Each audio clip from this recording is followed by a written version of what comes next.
وهعمل record. Okay. I'm talking here about mainly 5 skills or 6 skills for the act. Inference function, little picture, big picture, vocab, and sometimes evidence will come. But evidence with a simple kind of questions. تقريبا انتوا مريتوا على الايفيدنس في الامتحان دوت. كان اول امتحان يجيب evidence questions. When we come to answer reading, again, because we have 40 questions in 35 minutes, in 35 minutes, that means that the question will take less than a minute. Some questions, inference and function of the hard category, so kindly, whenever you find the inference and function without mentioning the line, keep it till the end. And you're going to find it. Why? Because the act are moving regularly, sequentially. You're going to find one question lead to the other. You're going to find one question lead to the other, especially in the reading, because they know that the time is less than 1 minute. So they know that they have to give you a guide. Okay, we have 4 passages, each passage with 10 questions. So let's go through the first passage first, and you're going to find most of the first passage is going to be narrative, literary narrative. So what we're going to do first, number 1, read the blurb. Number 1, read the blurb. Some teacher call it blurb, others call it excerpt. Whether blurb or excerpt, it will give you introduction. بتدينا مقدمة عن القطعة اللي احنا نقراها. واحنا كده عارفين ان الناريتيف هي story. So let's see together. Here it's literary narrative. This passage is adapted from the short story Pride by Alice Munro, 2011 by Alice Munro. Okay, so this story, the title for it is Pride. Pride. يعني في wedding وفي حفلات جميلة وحاجات كده. طيب. طبعا I'm not going to answer by myself. I'm going to depend on you, but I'm going to give you only the skill. First one, he said, based on the passage, it could be assumed that the narrator gained the knowledge to tell the story about Jansen by. Okay. This kind of question, because he said based on the passage, and we have here kind of a name only, يعني الكيورد اللي عندي هي بس. هو طبعا بيقول narrator، احنا عارفين خلاص ان دي narrative. Gain the knowledge to tell the story about Jansen. يعني انا عاوز story about Jansen وعندي knowledge. Jansen with knowledge. طيب. This skill can be inference and function اللي هو ال hardest without mentioning the line. Or it can be the big picture. انا هتعامل معاها الاول كبيج بيكتشر. طب ازاي بتحلل بيج بيكتشر؟ بنقرا اول باراجراف واخر باراجراف، ولو ما عندناش تايم بنركز على اول سنتنس واخر سنتنس في اول باراجراف، واول سنتنس واخر سنتنس في اخر باراجراف. اهم حاجه اللي انت تلاقي جانسون. If it's not gonna deal with that way يبقى inference and function، ولازم نلاقي حاجه knowledge بتتكلم عن جانسون يبقى inference and function. سلمى انت لقيتي ايه السكيل هنا؟ كان inference and function ولا big picture؟ inference function. طيب تمام، يبقى inference function معنى كده ان هو موجود في لاين محدد. اوكي يا سلمى، it's your turn. Tell me where did you find it. ننزل تحت شوية. Okay. هو قال هنا في line 31. I am the narrator. I'm acquainted with the details having been in high school at the time. But I can imagine طب جانسون، احنا بندور جانسون. But I can imagine the leak of talk and the scoffing, enthusiasm, and the news getting through of some entrepreneurs from Toronto or Windsor or Kitchener getting ready to set up locally some hotspots. People would say, and other would ask if they had the backing. طب فين جانسون هنا؟ ما هو بيتكلم عليه. يعني هنا كان الانسرز على جانسون. طب ما احنا عاوزين indicator للجانسون نفسه. بص انا لما دورت في الباسج على knowledge وان هو عارفه ازاي ما لقيتش غير اللي انا فهمتها، يعني سبت السؤال ده للاخر حليت كل انت questions. بس جبتيها من كلمه knowledge اللي هي acquainted، يعني هي جابت الديتيلز. I'm not acquainted with details، زي ما كانتش عارفه الديتيلز having been in high school at the time، لانها كانت في الهاي سكول at the time. but I can imagine the leak of talk اللي هو كان في leaking للtalk and scoffing enthusiasm and the news getting through of some entrepreneurs from Toronto. Okay. فانت قلتي piecing the story together out وبعدين انا لما جيت احل بقيه الكويشنز انا بسيب الاسئله دي للاخر. طبعا. لما جيت طيب احل بقيه الكويشنز فهمت ان هو ما كانش يعرفه كشخصيا او كان يعرفه اللي هي التشويس التاني، فعملت لها لا. اليمينيشن واخترت الاولى. طيب احنا هنحط هنا ان دي inference وفانكشن، ونتبع الاسلوب اللي احنا بنتبعه في الامتحان. هنسيبها خلاص لانها صعب، من الحاجات اللي المفروض احنا بندور على words، والمفروض اللي انا هلاقي الكلمه اللي هي knowledge، حاجه فيها knowledge عن جانسون. ف I'm gonna leave it now. Let's go to number 2 then I'm gonna return back to it. يلا يا سلام number 2. In the content of the passage, which of the following statements most strongly foreshadows Jenkins' downfall? اوكي as I told you دي اول مره بناخد question من ساعه ما بدانا مع بعض، question evidence.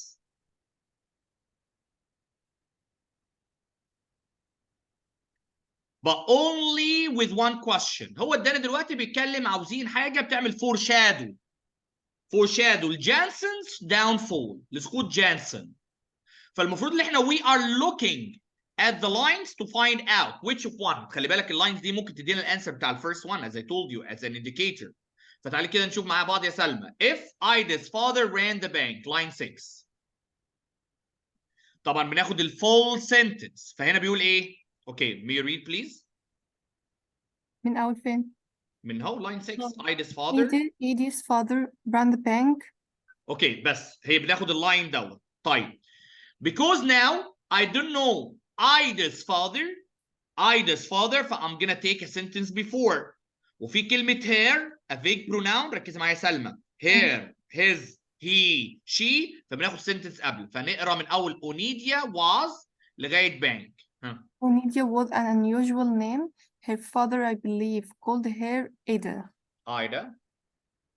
Ida's father ran the bank.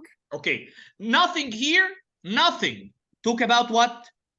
Jansen downfall، صح ولا لا؟ يبقى نلغي. وهي بتتكلم عن father. تمام. لو اصلا ما جابش سيره جانسون خالص، هو بيتكلم عن ايدا. ممكن ايدا تبقى جانسونز بس احنا we don't know لسه. طب اللي بعد كده من 14 ل 15 in the hard times او in the hard times لغايه ideas. May you read please. In the hard time of the 30s, people were still coming up with ideas. اوكي طيب هل هنا اتكلم عن جانسون downfall؟ لا. هو اتكلم عن hard times يبقى no indicator. طيب نشوف اللي بعد كده. H he wasn't a fool دي line 23 ل 24 اللي هو الانسر. المفروض ان هو الانسر، نعمل لها هايلايت بس عشان نعرف ليه هي الانسر. 23 he wasn't. ركزي بقى معايا سلمى في الحته دي. he is a vague pronoun. he is a vague pronoun. فانا مش عارف he talk about whom. he talks about whom. فهناخد line before او sentence before. فهنا بيقول Horace set store by appearances. He wasn't a fool, though maybe not as quick as he shouldn't have been to smell a rat. خلي بالكم لغاية دلوقتي برضو I don't get who's he except that is Horace. Okay? ففي vague مين Horace دوت؟ ركزوا معايا مين Horace دوت؟ So I can move another sentence till I know who's Horace. برضو he doesn't indicate who's he. طيب خد sentence قبلها till you find who is Horace. I can take the whole things just to find who is Horace. Read now, Salma, this one. I wasn't in railway bum, however, who got into the bank to talk to Horace Jenkins. Thank you. Just wait. يبقى أنا كده عرفت إن Horace ده اللي هي الاسم بتاع جانسون. Okay. Complete. Who knows if it was a single person or a coherent? Maybe a stranger or some friends of friends, well dressed and plausible looking, you may be sure. Henry said store by appearance he wasn't a fool, though maybe not as quick as he should have been to smell a rat. Okay. طيب خلي بالكم اللي احنا عندنا idiom in English اللي هو زي the sky rains cats and dogs. خلاص احنا عرفنا Horace اللي هو جانسون. فيقول Horace set store by appearances. He wasn't a fool. هو مش أحمق. though maybe not as quick as هو مش أحمق بس هو مش سريع as he should have been to smell a rat. That means that he's gonna fall in trouble.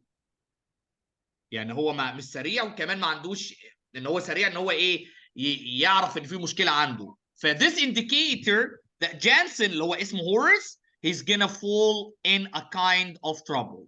يبقى it can be. شفت انا جبت الانديكيتور ازاي؟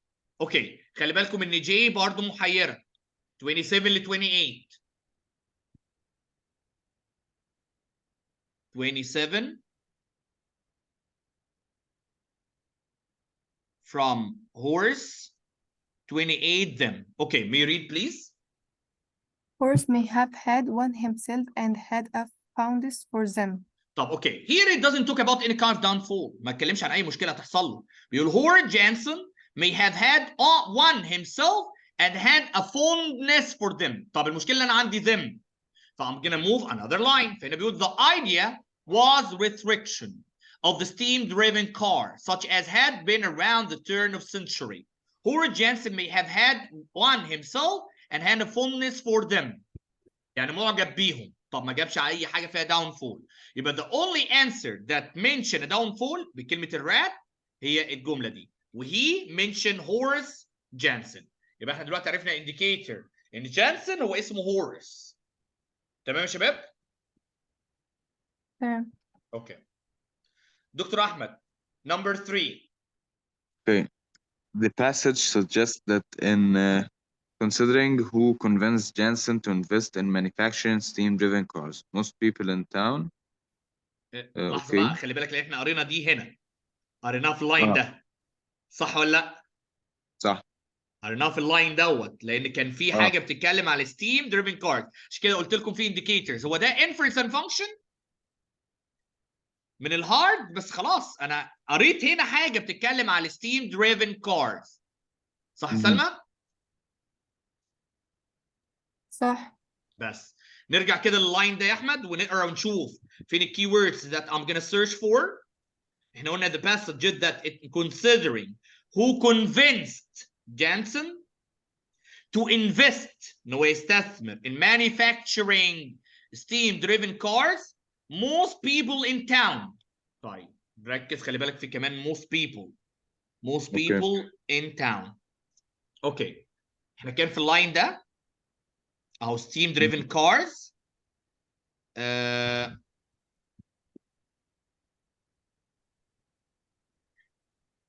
okay in this part بس we need to be sure about that we are choosing. اوكي انا جبتها من الباراجراف اللي قبله. هو قال الشخصيه ممكن تكون من صحابه او شخصيه ممكن تكون غريبه او يعرفها. احنا بندور برضو ان هو بيقول it wasn't any railway burn however who got into the bank to talk to Horace Jansen who knows if it was a single person or a cohort, maybe a stranger or some friends of friends, well dressed and plausible looking. You may be sure Horace set store by appearances. He wasn't fooled though maybe not as quick as he should have been to smell a rat. The idea was the resurrection of the steam driven car. الايديا اللي هي كانت فوق لو بيتكلم عنها. Such as had been around in the turn of the century, Horace Jansen may have had one himself and had a fondness for them. This new model would be an improved version, of course, and have the advantages of being economical and not making a racket. بعد كده قال I'm not acquainted with the details having been in high school at the time لأن كان ده narrator كان في high school but I can imagine the leak of talk and the scoffing enthusiasm and the news getting through of some entrepreneurs بعض رجال الأعمال from Toronto or Windsor or Kitchener getting ready. كل ده بيتكلم عن الناس أهو. Some hot shots people would say and other would ask if they had the backing. طبعا الانفورميشن كلها اللي جايه من فعلا زي ما سلمى قالت من اول 18 لغايه اللاين بتاع 36. بص كده الانسر يا احمد تعال نعمل كده بالنسبه للي احنا قريناه. could list everyone who was involved. هو ما عملش list ل anyone هو بيقول all people. صح ولا لا؟ صح. believed some were friends of friends ده قالها في الباراجراف اللي قالت عليه سلمى. while others were complete strangers. خلي بالك يا سلمى لو احنا اعتمدنا بس على اللاين ده فخلي بالك الانسر ده ينفع. اهو. Who knows if it was a single person or cohort, maybe a stranger or some friends of friends. تمام. هو he is not sure. He is not sure ان هو كان stranger ولا some friends of friends. فانا ما اقدرش ان انا اقول believed. كلمة believed لا خالص، لان هم بيقول maybe. He's not sure. طيب. Figured it had been an old cohort of Jansons who had fallen on hard times. برضو it was mentioned in this one. فين؟ احنا قريناها فين يا سلمى؟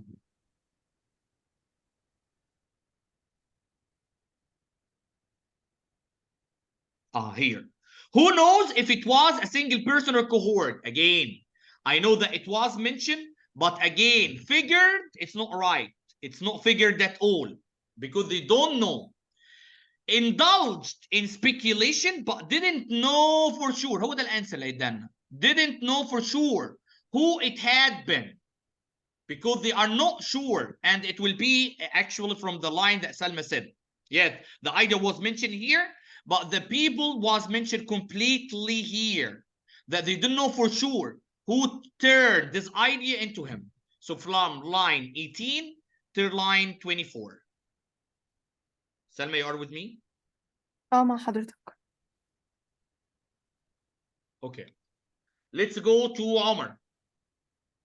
Engineer Omar. Read number 4, please. Yes, Mister.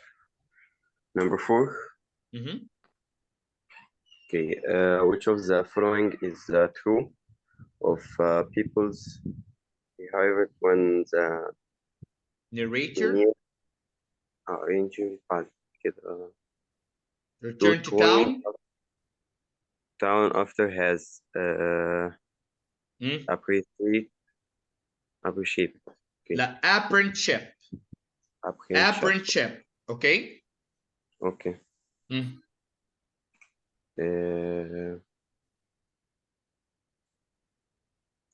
Apprenticeship like internship، يعني لما حد يتخرج كده ان شاء الله اللي يبقى دكاتره يبقى صيادله مهندسين ويروحوا يشتغلوا كده التدريب.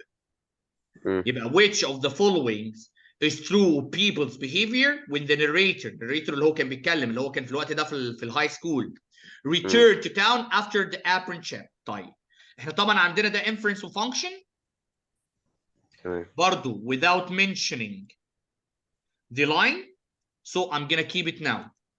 يبقى انا عندي question 4 و question 1 I'm gonna keep them now. طبعا question 2 and 3 they depend on each other, so I solve them immediately. نروح لنمبر 5. Okay.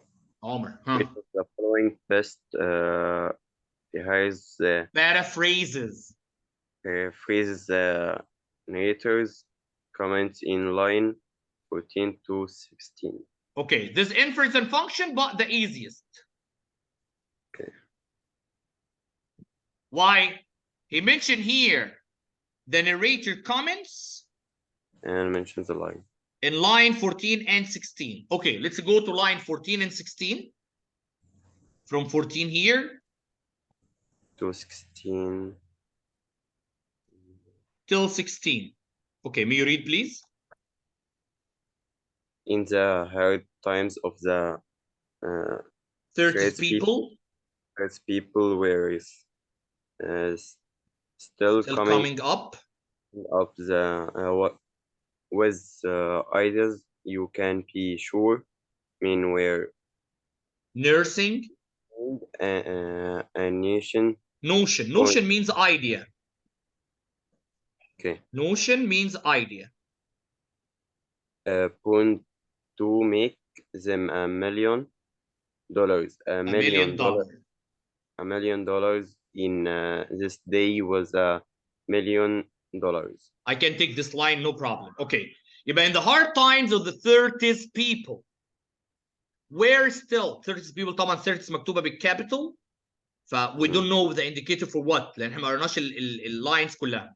But in the hard times of the 30s people were still coming up with ideas. You can be sure men were nursing يعني بيخلي بالهم a notion bound to make them $1 million. $1 million in those days was $1 million.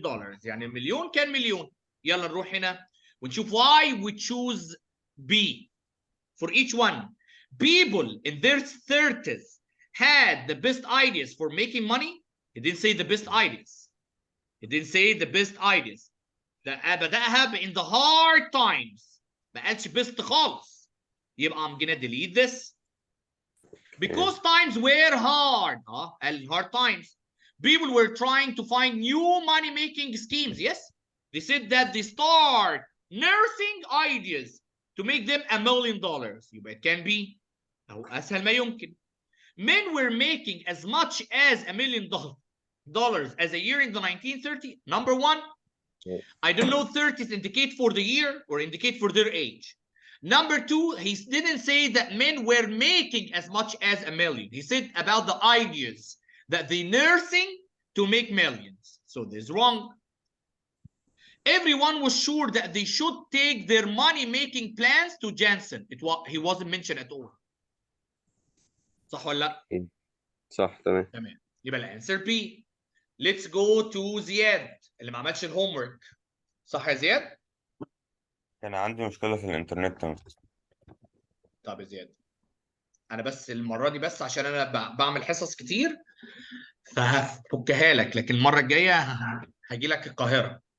ماشي. يلا number 6.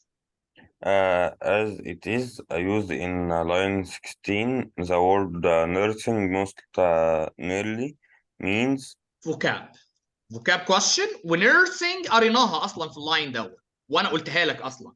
nursing النوشن، nursing الايدياز. تمام؟ فاحنا عايزين نبص على line 16 والword nursing اهي. اللاين ده نفسه اهو اللي هو من اول you can be sure men were nursing a notion bound to make them $1 million. فnursing a notion قلنا notion يعني ideas. يبقى nursing معناها ايه؟ rearing يربي.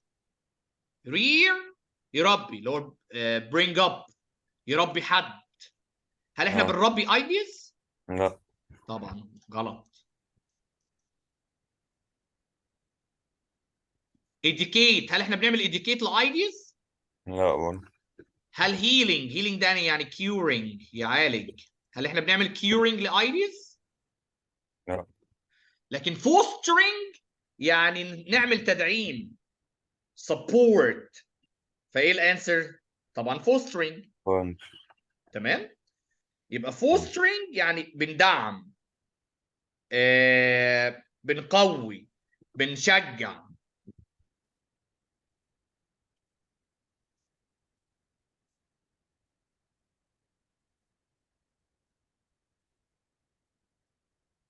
ثانك يو انجينير زياد. اوكي نرجع لسلمى تاني. بيجي لك على انت الانفرنس والفانكشن انت يا سلمى مش عارف ليه. مش عارفة والله. يلا نقراها كده. ماشي. The narrator speculates that whoever convinced Jensen to invest in the steam-driven car must have been. احنا قريناها دي.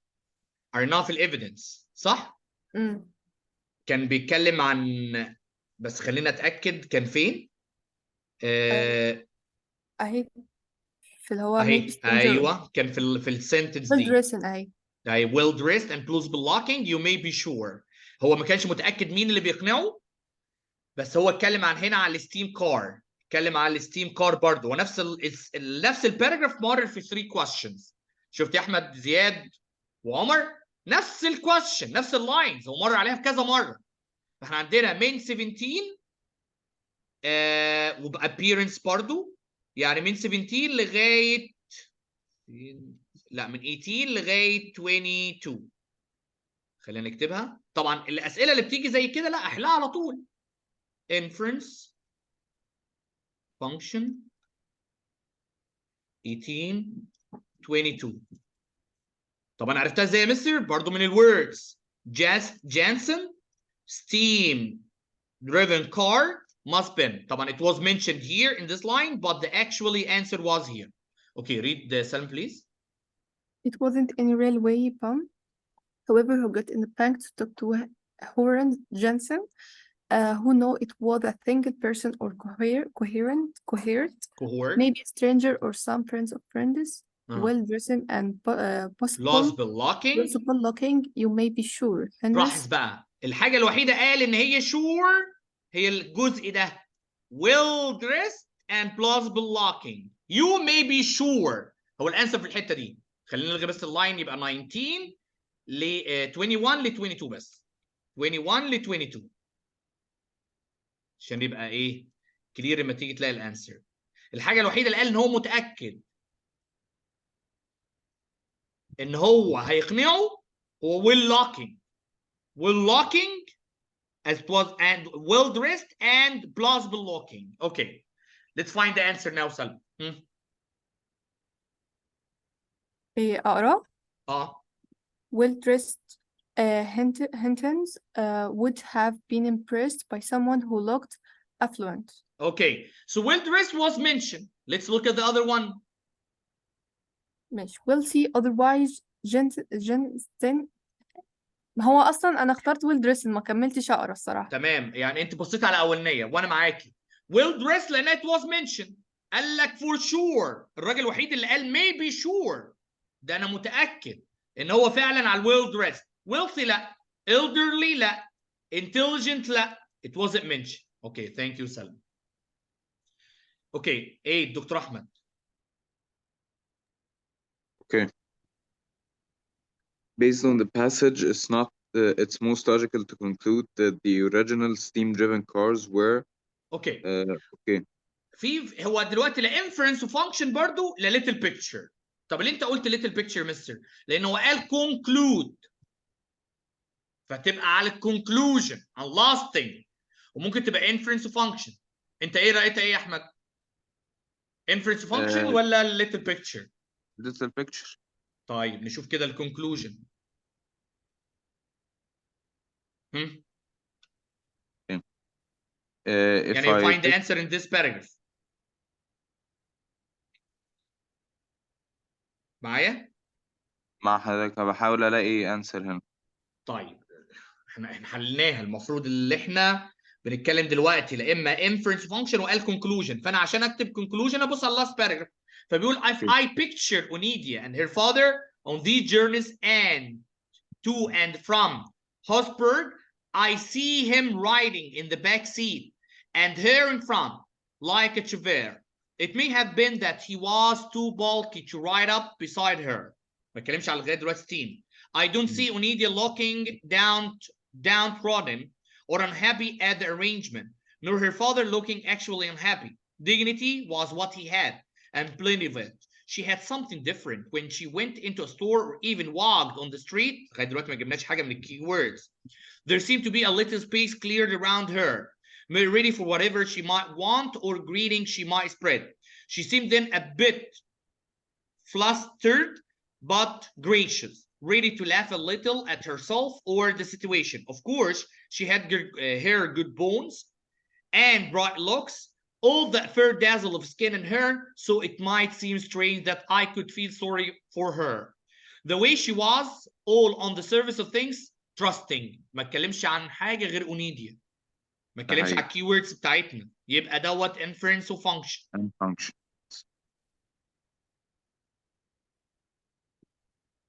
المفروض اللي احنا بنلاقي keywords اللي هو بيتكلم على original steam driven cars. برضو هنسيبها دلوقتي وهنرجع لها في الآخر. يلا. Okay. Number 9 يا أحمد. According to the passage, the majority of the investment money to manufacture a steam-driven car came from. خلي بالك الستيم دريفن كار كان معظمها موجوده في الباسج ده. اهو كان موجود معظمها في الباسج ده في الباراجراف ده، صح يا سلمى؟ كان معظمها موجود هنا، بس برضو I'm gonna leave it now if it's inference and function not to lose time. فبيقول هنا ايه الكي ووردز؟ انا بس بعلم على الكي ووردز. majority of investment money steam driven car came from. manufacture مش معانا؟ نعم؟ لا احنا قلنا ما نحطش verbs، بنحط nouns و adjective. تمام. برضو I'm gonna leave it اهو number 9. يلا number 10 احمد برضو. ماشي. The narrator states that people assumed that was pride that drove Jansen to Again, it's inference and function.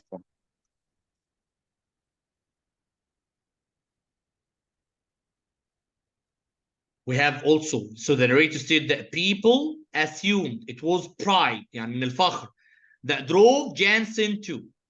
Okay. طيب احنا عندنا دلوقتي how many questions inference to function without mentioning the line? عندنا 1, 4, 8, 9, 10. Okay. Now you have to search for the words. Don't leave now. خلاص انت you solve the other question that they are easy to be solved. وخلي بالكم واحده منها inference to function في 18 و 24. ممكن ارجع على الكويشن بتاع ال steam driven. لان now we find them here. Let's read here and find which one talk about them. It said the idea was the restriction of the steam-driven car, such as had been around the turn of the century. Howard Jansen may have had one himself and had a fondness for them. This new model would be an improved version, of course, and have the advantages of being economical and not making a racket. ما بيعملوش صوت. ما بيعملوش صوت. كان في واحدة بتتكلم عن الأوريجينال steam-driven cars. الأوريجينال مش النيو. الأوريجينال مش النيو موديل. مركزين معايا؟ هم قال لك إن إيه؟ إن دي ركزوا بقى أهو عشان نعرف الأنسر جبناها منين. قال لك this new model would be an improved version. دي نسخة معدلة of course. And have the advantages of being economical and not making a racket. يعني اقتصادية يعني ما بتاخدش فلوس. و not making a racket ما بتعملش noisy. ما فيش ضوضاء. معنى كده ان الاولد فيرجن كانت ايه؟ كانت expensive and noisy. صح ولا لا؟ صح. طيب انا كده اللاين ده جبته منين؟ 26 27 28 28 ل 30. اهو الكويشن اهو. خلاص ما انا عارف انا بدور على ايه. 28 ل 30 بيتكلم عن الاوريجينال مش النيو فيرجن. 28 ل 30 هو اتكلم هناك على نيو فيرجن. يبقى الاوريجينال كان عنده المشكله دي اهو. اكسبنسيف الاوريجينال ايكونوميكال والثانيه بالنسبه للاوريجينال نويزي النيو فيرجن not making a racket. طبعا reliable and fast it wasn't mentioned. Unattractive and impractical it wasn't mentioned. Luxurious and durable it wasn't mentioned. سلمى clear؟ clear. عمر زياد clear؟ clear. تمام انا كده الحمد لله خلاص number 8. يلا عمر لسه عندنا number 4 ونمبر 9 ونمبر 10. برضه number 9 it took about the majority of investment money. عاوزين بقى نشوف الماني اللي جاي في الانفستمنت ده. الستيم دريفن كار I'm still here. كل ده بيتكلم على ستيم دريفن كار. خلينا نشوف اللي بعد كده بيقول ايه. بيقول I'm not acquainted with the details having been in high school at the time but I can imagine. طبعا احنا بندور دلوقتي على الماني الانفستمنت جاي منين. But I can imagine the leak of talk and scoffing enthusiasm the news getting through of some entrepreneurs from Toronto or Windsor or Kitchener getting ready to set up locally. Some hotspots people would say and other would ask if they had the backing. طب لغايه دلوقتي انا لسه ما لقيتش اي حاجه بتتكلم عن الماني جاي منين. سلمى ممكن just to tell us where did you find it؟ طبعا ثانية. it wasn't from here also. فاحنا ندور على الانفستمنت جاي منين. المفروض ان احنا بنعمل بقى سكيمنج بسرعه. لا هو مش الناحية دي خالص. الناحية دي اتكلم على حاجات تانية. هي في اللاينز اللي احنا بنقرا فيها.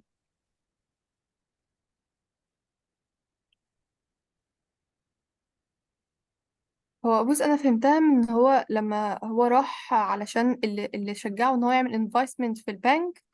جبتها من لاين 20 يعني انا جبتها من كده. ما لقيتش لاينز معين يعني ما لقيتش ريفرنس. هو line لما قال 20. البنك فانا اخترت اللي هو فهمت ان هو بيعمل انفستمنت دي كلها من البنك فاخترت البنك. طيب زائد ان wasn't انا لو any رجعت in للانسرز مش هلاقي غير البنك اصلا اللي موجود في الباسج. whoever who get into the bank to talk to Howard Jansen. طيب ممكن برضو خلينا نشوف بس ايه كان ايه الكويشن. majority of the investment money to manufacture steam driven car came from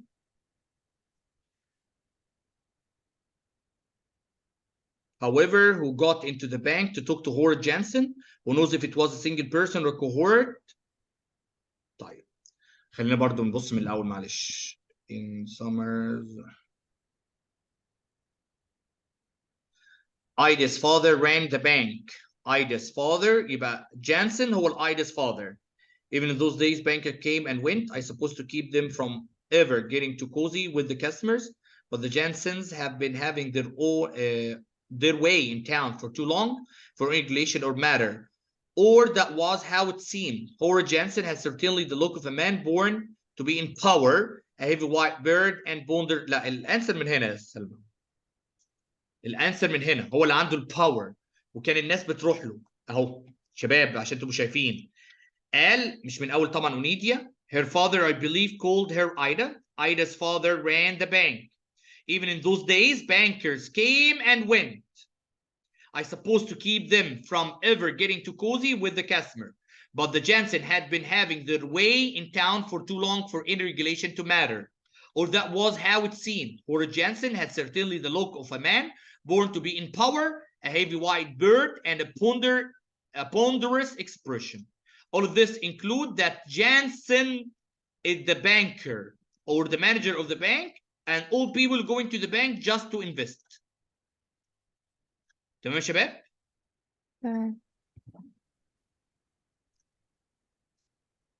Okay, it's line 6 till line 13. 6 to 13. We find another answer. 6 till 13. طبعا some of Jansen wealthy friends, it wasn't mentioned. Jansen entire life saving, it doesn't talk about his savings. The bank Jansen was managing, yes, he said that he was in a power. Entrepreneur from Toronto, Windsor, or Kitchener, it was mentioned. Entrepreneur here, but he doesn't talk about that they are investing. اللي قال هنا but I can imagine the leak of talk and the scoffing. هنا بيتكلم عن الكلمات اتسربت منين. It doesn't talk about the investment. So I solved number 9 with an easy way. Let's on 2 questions. Number 4 and number 10. نشوف number 4. The narrator said that people assumed it was pride that drove Jansen to. طبعا احنا عارفين طبعا ان هو خلاص ان هو اصلا ماسك البنك. ركزوا ها ان جانسن اصلا مدير البنك في اللاين اللي احنا قريناه دوت. I think also from here Selma, or also we were from where you get it this one. أنهي سؤال؟ السؤال number 10. The narrator stated that people assumed it was pride that drove the pride Jansen ده to. is person. ثانية أنا عارفة مكانها، ممكن حضرتك تطلع ثانية؟ أهي اثبت إيه؟ أهي من line 65 بيقول sure he would have refused but bride ده شخص 65. Pride. أنت كنت من كلمة pride. Okay. So here surely he could have refused. طبعا he about Jansen. But pride, as it was thought, chose otherwise. Pride chose that he be driven every morning those 6 miles to sit behind a partial wall of cheap furnished boards. No proper office at all. There he no, it was stated directly. It was stated, but pride was mentioned. Type. Let's see our way that we're gonna take a sense before. There had just been a head cashier and an underling cashier, both women. Okay, he talked about the bank. He talked about the bank. And that was mentioned. Okay, I'm gonna take it from here as Selma said. But I'm gonna move because here there had, there were, so we take another line. So I'm gonna start from he was, برضو he was, we need to take another line.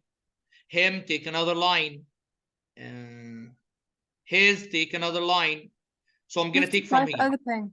Yeah, the bank had lost a lot of money. There was talk not of cheating, but of mismanagement. Somebody had to be punished. An ordinary manager would have been out on his ear. But given that it was Howard Jansen, this was avoided. مرضوش يعملوا كده. What happened to him was almost worse. كان أسوأ. He was switched to the job of bank manager in the little village of Holzberg. يعني بسبب البنك خسر. وبيقول the narrator said that people assumed it was pride that drove Jansen to. Pride اللي هو صاحب البنك ودى جانسن فين؟ ركزوا. What happened to him was almost worse. He was switched to the job of bank manager in the little village of Holzberg, about 6 miles up the highway. Prior to this, there had been no manager there at all because they didn't need one. There had just been a head cashier and underlying cashier, both women. Surely he could have refused, but pride, as it was thought, chose otherwise. يبقى هم دلوقتي عرفنا ان البيبل قالوا ان pride chose that he be driven every morning those 6 miles to sit behind a partial wall of cheap varnish boards, no proper office at all. So this what pride pushed him to do. All of this is mentioned. بس انا ليه اخدت اللاينز اللي فوق؟ Because of the vague pronouns, I don't know who is that one. Because of that, it lead me to that. All these lines actually include the answers.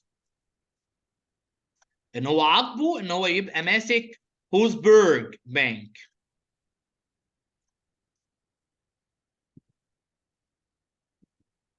Okay, so from line 50 to line 66, 67, 68, 55 T6 till 68.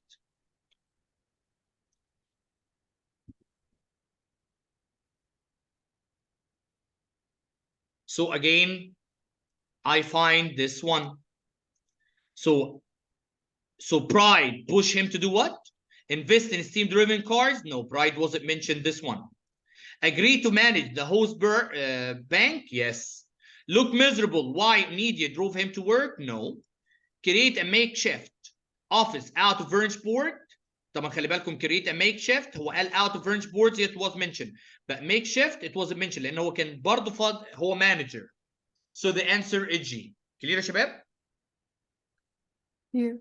I have only one question. Ziad, look at this question. بيقول which of the following is true people's behavior when the narrator returned to town after his apprenticeship? Apprenticeship بعد الinternship بتاعته. The people behavior when the narrator returned to town after apprenticeship. Okay. Do you remember where the line that was including this one?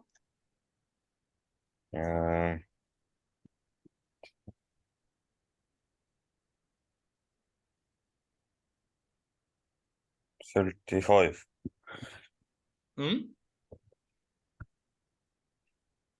Selma, from where you got the lines of this one? طب حضرتك اطلع ثانية. لأنها هنا بيقول the لا idea لا احنا عاوزين حاجة فوق شوية. اهو بيقول من line 50 بيقول by the time I got back home راح جاب بقى كل الانسرز اللي هو حاططها تحت. in this line. طيب by the time I طبعا I narrator got back home the steam car operation. طبعا احنا عاوزين حاجة بتتكلم عن apprenticeship. لا مفيش، بس هو قال ان الناس اللي كانت معاها انقلبت ضدها وقال كل في التشويز اللي هم محطوطين تحت. لا موجودة يا سلمى. And here my memory grows shaky because I graduated from high school and I had to think about earning a living if that was possible. I settled for bookkeeping and that means going out of town.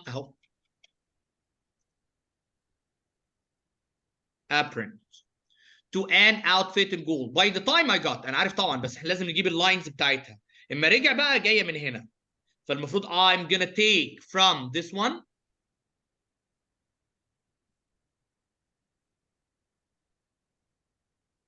From and, but because of and, so I'm gonna take from this line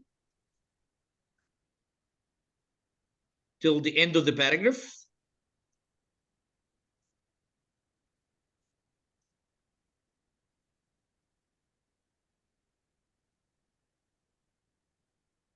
بيقول there were actually men hired at the old livery stable was clear out to be their place of operation.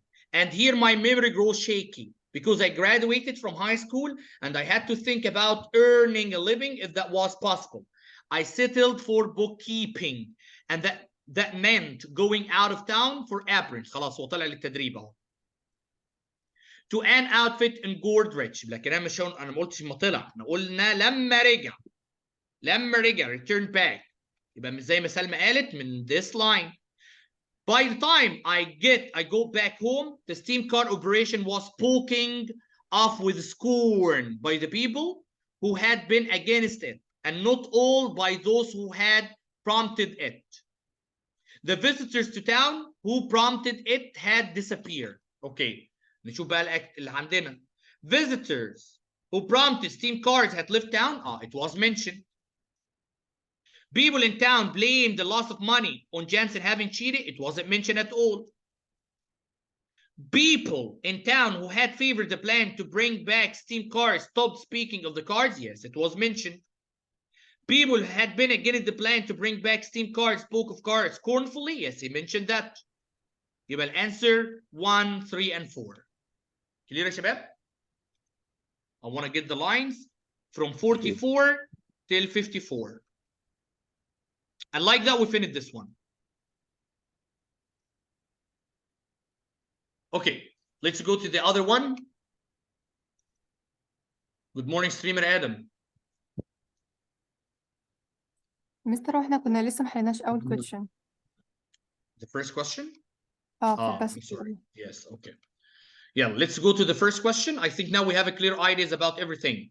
So based on the passage, it could be assumed that the narrator gained the knowledge to tell the story about Jansen by this. Now I need something that he got the knowledge about. Okay, Salma, this actually it's a big picture. The right ولا كان في lines موجودة الانفرنس function؟ لا ما كانش في lines. بس فدوت big picture. The skill is big picture. Why? Because it includes all the information in the passage. هو جاب منين كل الانفورميشن دي؟ خلاص, now I build information about this one. Or you can read the first paragraph and the last paragraph. يعني if we read the first paragraph, he said Onidia didn't go to school with the rest of us. She went to a girls' school, a private school. Even in the summer, she was not around much. I believe the family had a place on Lake Sun. طب وعرفنا طبعا ان اونيديا اللي هي بنت الراجل بتاع البنك. وطبعا هنا بيتكلم بقى هم راحوا، ما هم كانوا بيروحوا كل يوم، فكانت اونيديا اللي بتسوق بيه بتوصله. فطبعا he get from where piecing the story together out of hearsay and all recollection. طبعا لانه كان بيقول الناس اللي بتقول، الناس اللي قالت، كل ده كان موجود في الكويشنز دي. It can be learning the detail direct from Jansen. No, he doesn't talk to Jansen, even to Onidia. لكن Onidia كان في مدرسة تانية. Fabricating the entire story because it didn't really happen. He doesn't talk about the fabricating. Being a participant in the event, he didn't participate. وده it was mentioned in one of the line. يبقى the answer is A. Clear يا شباب؟ مستر هو لو جه قال لي عايز function of the passage يبقى هي كده هنقرا أول باراجراف وآخر أول باراجراف باراجراف صح؟ آخر باراجراف صح. Okay. Adam, your turn, Adam. So what we're gonna do in the second passage?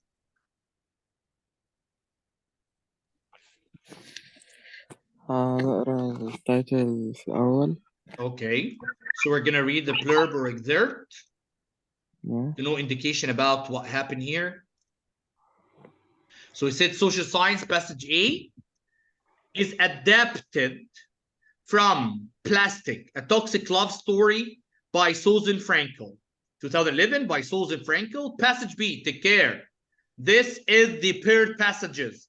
Yeah, you're going to find question, the first set of question for passage A, the second set of question for passage B, the third set of question for tone that I told you leave them till the end.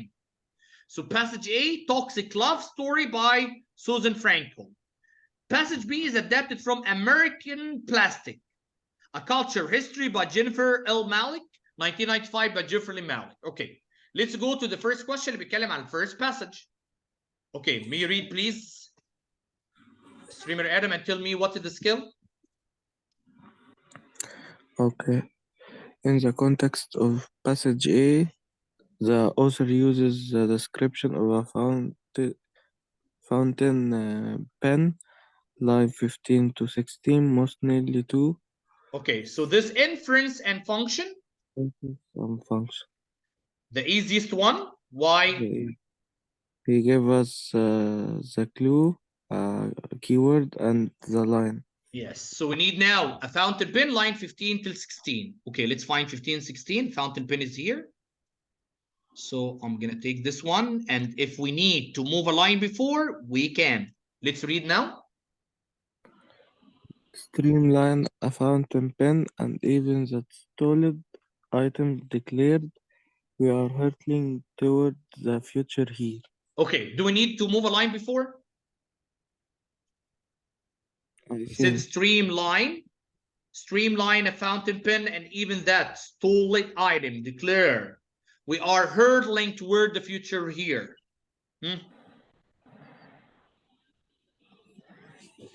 I think If you want we to move need a line before, let's move a line before. Yeah. From as interpreted. As interpreted by Franklin and other designers, worker was backlit in the 30s and 40s. That was the language of streamlining, a lingo of curves and dashes, and teardrop shapes that created a feeling of speed and motion in everyday objects. Perfect. So we have to move a line before, just to know what the streamline fountain was. So let me read it again, just to be sure about the answer. He said, as interpreted by Frankel and other designer working with backlight in the 30s and 40s, that was the language of streamlining, a lingo of curve and dashes and teardrop shapes that created a feeling of speed and motion in everyday objects. Streamline a fountain pen, and even that stolen item declared we are hurtling toward the future here. Okay. طبعا lament means regret. The way that unique object began to look identical after the advent of streamlining. Do you find any kind of regret? No. No regretting. So we're going to cancel this. Critique, criticize designers for creating items that were beautiful rather than functional. Does he criticize anybody? No. ده بيقول لك رايحين للفيوتشر. Illustrate how even everyday item, this was mentioned, could be designed to appear modern. Yes. Maybe. Look here. He said we are hurtling toward the future. We are harrying toward the future. And here he said an everyday object. So it can be, it was mentioned. Exemplify the kind of item that remained largely unaffected by new design trends. Does he talk about anything that is unaffected? No. So this is an easy question that we can solve directly. Thank you. Okay, Dr. Ahmed. Yes. Number 12. The main idea of the second paragraph, lines 17 through 26 is... So this skill is little picture. He talk about a full paragraph from 17 till 26. This paragraph. You can read the whole paragraph, or you can find the answer from the first sentence and the last sentence. Okay. There was another reason designers embraced plastics. From the mid-20th century on, modern designs has been guided by an egalitarian gospel. I believe that good design needn't cost a lot of money, that even the most mundane items could be things of beauty. Get the most most of the best to the most for the least was the way Ray and Charles Eames put it in their famous tongue-twisting credo. Plastics were the ideal medium for that mission. Malleable, relatively inexpensive, and made for mass manufacture. Okay, let's go there. Okay. Take care that he talk about many advantages in the end, in the last sentence. Like if you are looking again, like I'm gonna concentrate on the first and the last. There was another reason designer embraced plastic. Then in the last sentence, as you can find here, plastic were the ideal medium for the mission. The labor relatively inexpensive and made for mass manufacturing. So if you're gonna look here, appeal to a prevailing philosophy of providing great design to many people for low cost. I think the low cost was mentioned, right? Right. It was mentioned in the last sentence. Relatively inexpensive. Okay, let's look at here. Quickly became popular enough to inspire a number of famous creators and advertising slogan. Take care creators was mentioned, but it doesn't say that it was popular. whether in the first or in the last sentence. Because of that, I told you to just concentrate on the first and the last. Created a challenge for designers who were not used to working with such a malleable material. It doesn't say that. It's a challenge. Inspired an artistic movement whose members prized mundane objects rather than beautiful one. Mundane was mentioned, but wasn't mentioned in the first and the last. Clear, شباب? Clear. Salma, clear? تمام يا مستر. Okay. Omar, Ziad, Srimer, Adam, clear? Yes, Clear. yes. Okay. Now, طبعا first two questions were easy. Inference and function with the lines, little picture. Let's go to number 13. نجيب الانفرence والfunction. Salma. معاك يا مستر. Okay, read number 13. According to the passage A, one reason for designers' early interest in plastic was that passage paragraph 2 تقريبا. الناس اللي قريناه فعلا. شوفوا مرتبط related to number 12. Inference and function. وبيقول according to passage A, one reason for designers. عاوزين one reason for designers' early interest in plastic. Let's find here. He said there was another reason. خلي بالك هو قال there was another reason. يعني there was a reason mentioned here and another reason mentioned here. There was another reason design replaced plastic. From the mid-20th century on, modern design had been guided by an egalitarian gospel, a belief that good design needn't cost a lot of money, that even the most mundane items could be things of beauty. Can we find from here? تقريبا. The material ability to be freely shaped encouraged inventiveness. لا, it wasn't mentioned here. خلي بالك أنا عاوز one reason. Because mentioned here هو بيقول فيه another reason. One reason for designer early interest in plastic. طب let's go to the line before.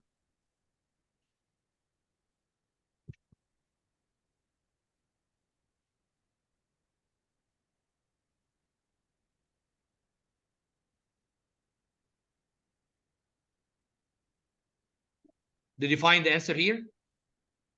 لا.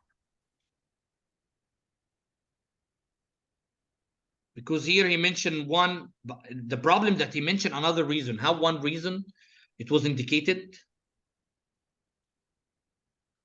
We need to search for one reason designer interest in early interest in plastic. Early interest. So the answer is here, guys. Designers were enthralled by the universe of possibility from plastic earliest days. They loved the design freedom that synthetics offered and the spirit of modernity the materials embodied. Did the answer. From line 1 till 4. Read it again, Salma, please, just to be sure. Designers was inserted by the universe of possibility from plastic's earliest day. They loved the design freedom that synthetics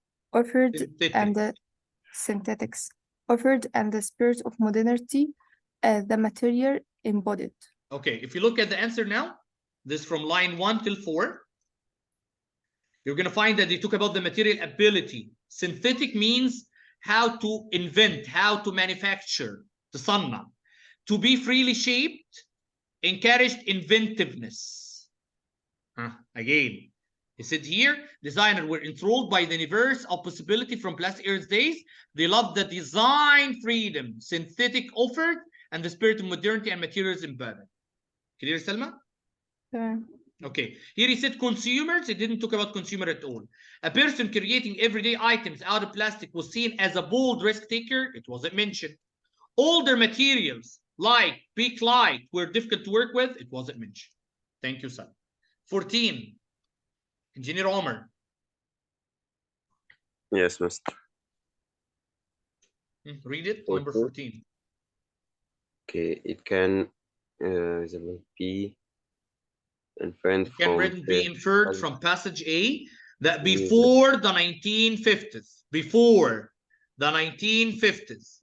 okay, manufacturers had not yet figured out So inference and function from the hardest. Why you solve it immediately, mister? Because we're depending on one passage. So before the 1950s, plastic manufacturers had not yet figured out. Can you tell me where the lines? خلي بالك قبل 1950s, and I think we read something that has 40s or 30s. 1 second.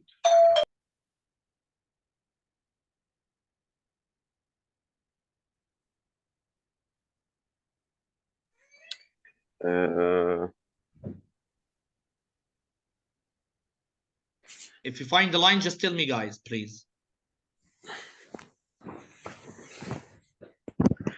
وبيقول before 1950. في آخر الباسج ده. أي 1950s. لا يا مستر، في باسج إيه؟ I'm sorry.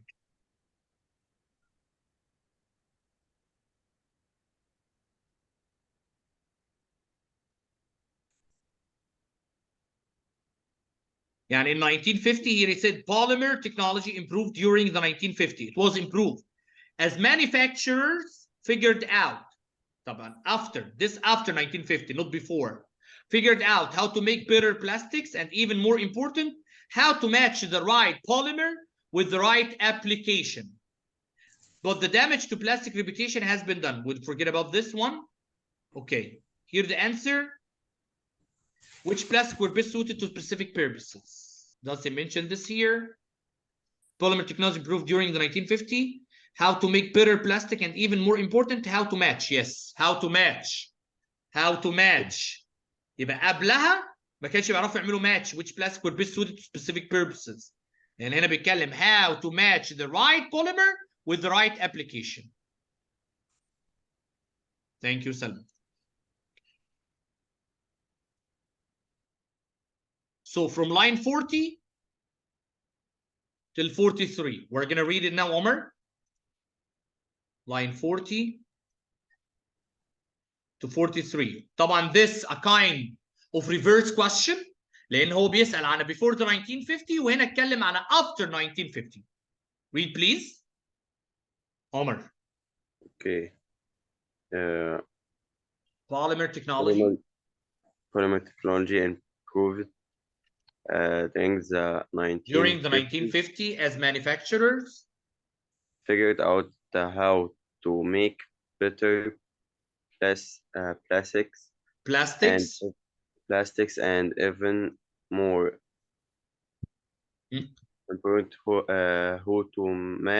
how to match the right polymer with the right application. Match means that you're going to say that this is for this purpose. If you look here, how to mold plastic, it doesn't talk about molding. Which plastic were best suited to specific purposes? Yes, this is what we talk about match. For the application, the tatbiq. Whether consumer, it didn't talk about the consumers. Whether designers would embrace working with plastic, even it wasn't mentioned. Okay. Streamer Adam. Question 15. Also one of the easiest. This now start from 15. It's for passage B. Streamer Adam. Adam. Okay, Engineer Ziad. Number 15. 15, yes. In the context of passage B, the statement they had penetrated so far into the material of fabric of everyday life lines from 82 to 83 most nearly refers to the way that plastic cannot be. Okay, here inference and function, but one of the easiest. As he started the first question, he also started the first question for passage B. Now we need to look at this line immediately. Line 82 to 83. Let's go to 82 till 83.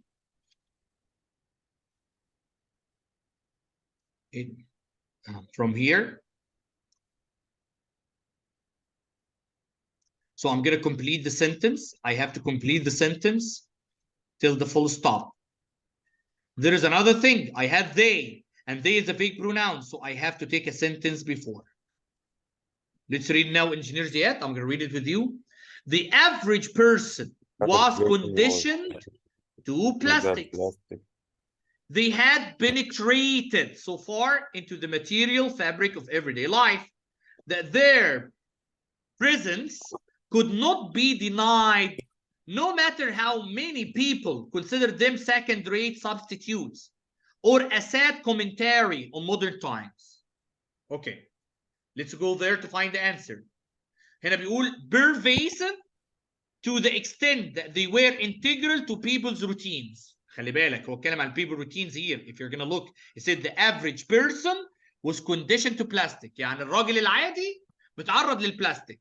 They had penetrated so far into the material fabric خلاص بقى عندنا of everyday life في حياتنا that their presence اللي هو البلاستيك could not be denied no matter how many people consider them second rate substitute or a sad commentary on modern time. يعني pervasive بيقنعنا that they start right now inside our routine whether that you're gonna admit it or not. طيب ليه الأولين غلط؟ Considered a symbol of increased consumerism. It doesn't talk about this one. Preferred by most consumer. No, he didn't say that they preferred. لأن في ناس بتعترض. Perceived as a threat. He doesn't talk about as a threat تهديد. يبقى the answer is D. Okay. Dr. Ahmed, 16. Okay. In passage B, the primary purpose of the details about the polyethylene juice picture, line 66 to till 70, is to. This is a little picture. Also, it mentioned the lines. He need about polyethylene juice picture, line 66 to 70. Let's look at 66 to 70. This is the picture, but I'm gonna take from the beginning of the line of the sentence till the end. طبعا it's a long sentence. Let's read if we need to take a part before or not. Okay. A sleepy householder had to watch only once in this belief as a polyethylene juice pitcher bounced off the kitchen floor to begin accepting plastic in a practical way. No matter how strong the conceptual disdain for it. Okay, do we need to read the sentence before? If it's No. only one sentence in the paragraph, yes, it's no problem to read it. So here, often plastic did offer a significant improvement in whether it replaced. A sleepy householder had to watch only. A sleepy householder, I'm talking about the plastic, had to watch only once in disbelief as a polyethylene juice pitcher bounced off the kitchen floor to begin accepting plastic in a particular way, no matter how strong the conceptual disdain for it. طبعا البلاستيك ما بيتكسرش لكن أي حاجة تانية بتتكسر. Okay, let's find this. Here he said show how people might be persuaded. لو بيتكلم على sleepy housewife by plastic durability. أهو لأن الثانية إيه؟ It can be broken easily despite disliking and disdain plastic in general. All right? Okay, Dr. Ahmad. Here he said describe an advertisement created by the plastic industry in an attempt to improve plastic image. It doesn't talk about any kind of advertisement. Demonstrate how dramatically plastic quality improved between 1945 and the mid-90s. It wasn't mentioned. هو بيتكلم ان الست اللي قامت من النوم وقعت الطبق هتتعجب او هتعجب بالبلاستيك. Provide an example of the kinds of mischief that bias people against plastic. It wasn't mentioned. يبقى the answer is G, also with an easy way. Salma, question 17. Yeah, Mr. Passage B most nearly suggests that compared to toys made of traditional material, toys made of plastic were often هنعمل inference function. هندور على toy traditional material made of plastic. So we're gonna find toys of traditional Traditional material with material. toys of plastic.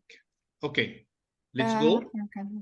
A line ثانية واحدة. Line 70. Even plastic toys, despite the bright. Even plastic toys, despite the brittle polystyrene item that broke on Christmas morning, provide superior in many ways. Perfect.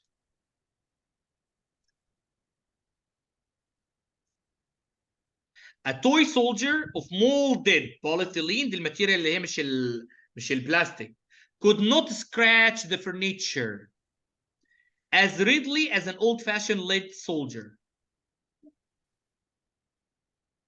So let's read again. Even plastic toys, despite the brittle polystyrene items that broke on Christmas morning, proved superior in many ways.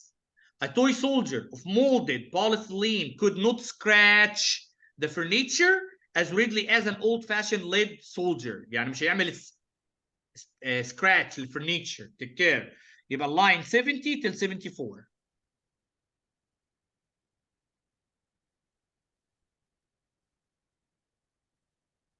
طبعا more flexible and more detailed.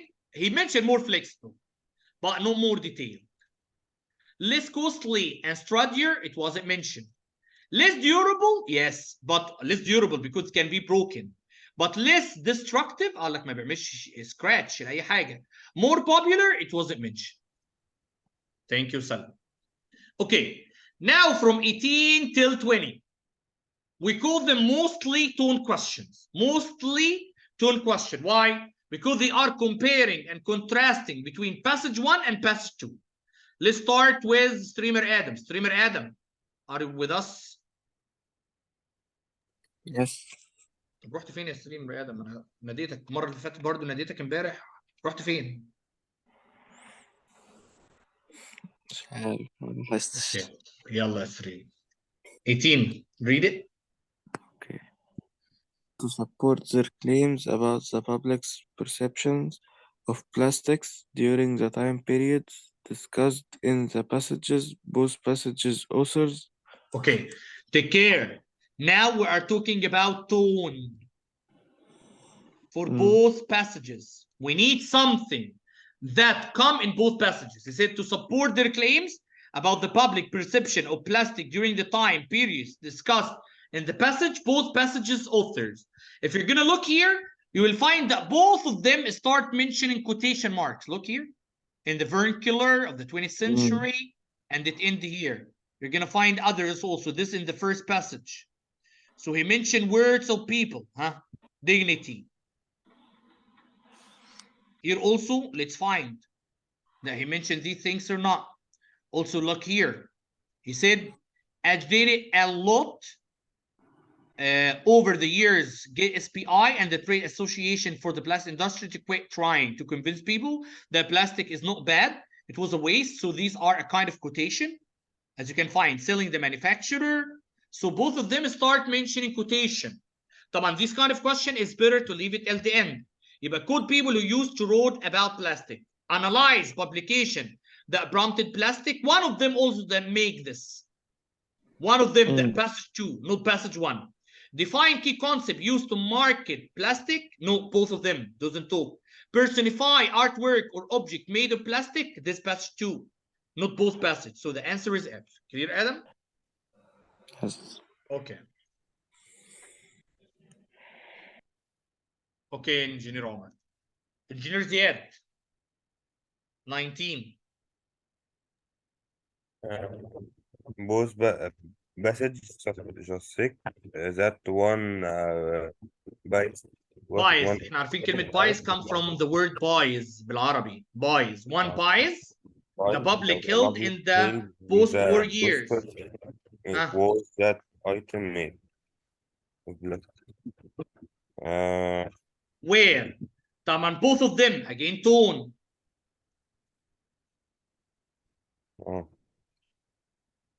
Both passages suggest that one bias that public held ان الناس كانوا بيقولوه حاجه بايظه حاجه مش حقيقيه in the post-war years with the item made of plastic ware. طبعا this we can find it as a tone and we can find it in the passage. يعني هتلاقي ان الناس كانت بتتكلم ايه؟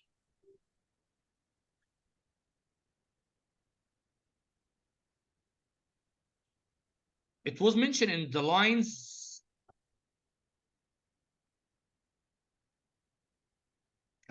Look here.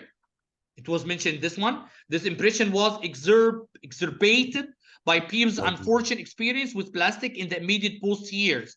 There were plastic plates that melted in hot water, plastic toys that cracked in Christmas morning, plastic raincoats that grew clammy and fell apart in the rain. So this a kind, we can find this here. And fell apart in 1950 يا مستر مش in the rain. Where? لا Fall خلاص. apart in the rain, yes. But it was mentioned here about post-war years. About post-war years. He said that this impression was exacerbated by people's unfortunate experience with plastic in the immediate post-war. There were plastic plates that melted in hot water, plastic toys that cracked on Christmas. Okay, the problem that I have this impression. So let's look at the sentence before. Plastic adaptability and glibness undermine their capacity to achieve dignity as a legitimate materials worthy of being taken seriously on critic role. You can also from here, from the part as a substitute, يعني حاجة تحل محل حاجة تانية. Because here he said this impression.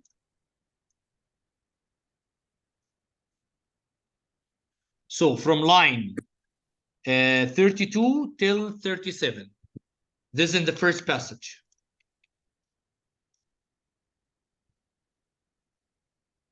The second passage, also afterwards.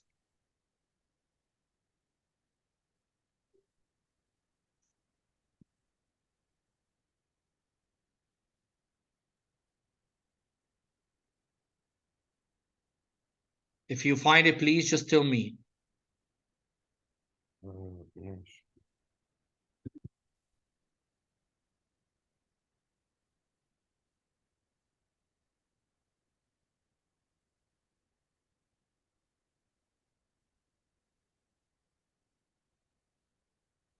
Post-war here again. Gross maintained after the industry had solved post-war quality problem, plastic object did work better. Top before.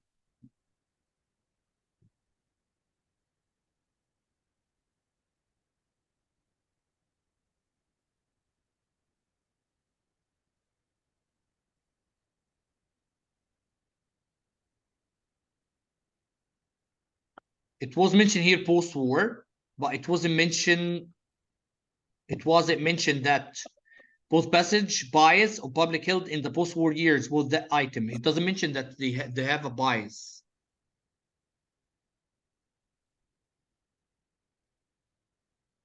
People intuitively recognize that fact even if they retained an intellectual notion that plastic was bad or shoddy. In short, nothing succeeded like success. Yes, in that part. Because there is a bias also that they don't like plastic.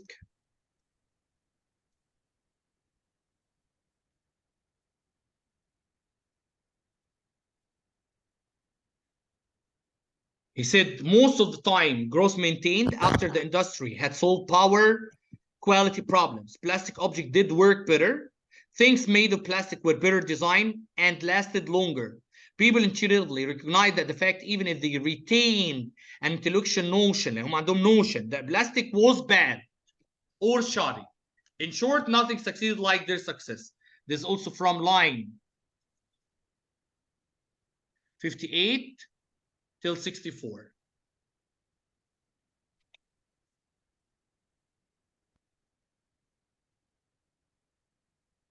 So unattractive in design, it doesn't talk about the design. Unnervingly artificial, it was mentioned that was artificial, and كلهم artificial طب manufacturers. Expensive, it was mentioned that expensive. Inferior substitutes, كان بديل مخيف, inferior, no superior. Okay. Dr. Ahmed, 20. Okay. Which of the following statements best compares the ways the authors of passage A and passage B use details about plastic toys on Christmas morning. طبعا both of them mentioned that in the plastic toys they broke in Christmas morning. طبعا I'm gonna bring it for you right now. Also tone question.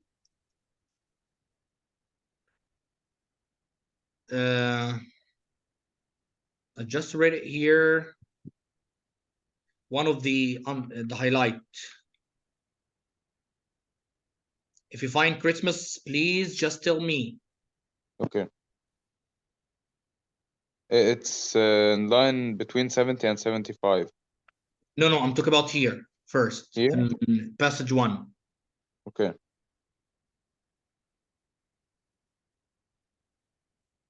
Everyone search, please. Because we read it together. And they said that they are broken easily in the morning. In one of the highlighted things that I highlighted. هي موجودة في باسج 2 لكن باسج 1 ما قالش حاجة عنها. أظن كده برضه. يا شباب اهي. There were plastic plates that melted in no water, plastic toy that cracked on Christmas morning. شباب انتوا بتقروا معانا. Plastic raincoat that grew clammy and fell apart in the rain. اهو fell apart. Okay. انا قريتها مع انجينير عمر.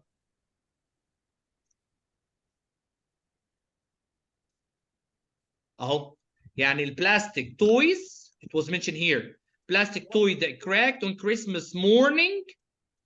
ده الانسر. It's line 36, 37, 38, 38 till 39 in the first passage.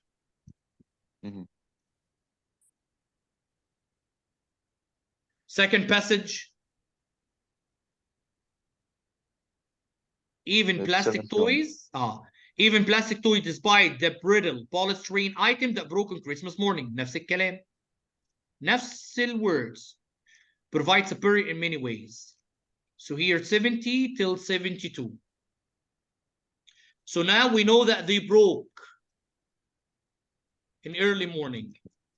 Both passage use the toys as an example of early problems with plastic quality. If you look here, he said passage A used the toy as an example of good design. No. While passage B used the toys as a proof that plastic items were superior to what they replaced. Yes, but passage A is wrong. Passage A used the toy to illustrate plastic popularity. No. So cancel. Both passages use the toys to show the variety of plastic items produced during the post-war era. No. Both passages use the toys as an example of early problem with the plastic quality. Yes, because they are broken in the early morning. Clear, guys? Clear. Salma, any questions in those two passages? لا تمام. طيب عرفنا ازاي way of answering? اوكي تمام. Okay. Ahmed, Omar, streamer Adam, Ziad, any other questions relate to that one? No. Thanks. Okay. Salma, I'm gonna send for you more exams. بس احنا عندنا بكره بقى يعني لازم اعمل معاكي exam جديد. خلينا اعمل بس stop the record. هو احنا الاسبوع ده هيبقى 3 حصص